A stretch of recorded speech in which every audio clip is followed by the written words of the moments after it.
નમસ્કાર, આપ જોઈ રહ્યા છો સંદેશ ન્યૂઝ। તમામ મહત્વપૂર્ણ સમાચારો સાથે હું છું અંકિત। મહત્વપૂર્ણ સમાચારથી બુલેટિનની શરૂઆત કરીએ। મોરબીમાં બંધ પડેલા કારખાનામાં આગ લાગવાનો બનાવ બન્યો છે। જેતપુર પીપળી રોડ પર કારખાનામાં આગ લાગી હતી। ઇટામેક્સ કંપનીનું જે કારખાનું છે તેનું ગોડાઉન જે છે તેને ગોડાઉન તરીકે તેનો ઉપયોગ થતો હતો। ગોડાઉનમાં પડેલા પ્લાસ્ટિકના સામાનમાં આગ લાગી હતી। આગ વિકરાળ બનતા મેજર કોલ પણ જાહેર કરાયો હતો। 4 फायर फाइटर्स द्वारा आग काबू में लेवाई। आग लागवानुं कारण अकबंध छे, कोई ज जानहानि आ घटना में नहीं थई।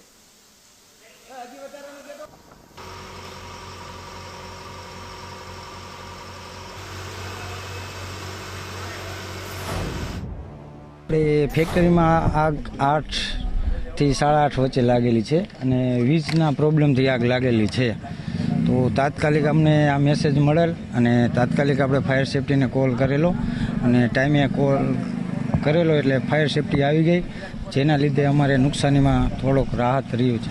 આપણે આ ફેક્ટરી ક્યાં આવેલી છે અને શું બનાવી રહ્યા છો? આ અમારી ફેક્ટરી પીપળી ગામથી આગળ 2 કિલોમીટર સીસમવાળા રોડ ઉપર આવેલી છે અને અમે મેન્યુફેક્ચર ચેરથી આવેલા હતા। ઘટના સ્થળે જઈ અને અમારા સ્ટાફે અમને બેકઅપ માટે કીધેલું કે ભાઈ અહીંયા પાણીની વ્યવસ્થા નિયર બાય નજીક કારખાનામાં છે પણ વેહિકલની જરૂર છે, એટલે અમે સાથે ઘટના સ્થળે 20 KL વોટર બાઉઝર અને મિની ફાયર બંને વગેરે એમ ટોટલ 4 વેહિકલ ફાયર ટેન્ડર અહીં ઘટના સ્થળે હતા। આગ હાલ અમે મિનિમમ 3.5 કલાકની આસપાસમાં અમે કંટ્રોલમાં લઈ લીધું છે। હાલ અત્યારે કુલિંગ સિસ્ટમ ચાલુ છે અને કોઈ જાનહાનિ મળેલ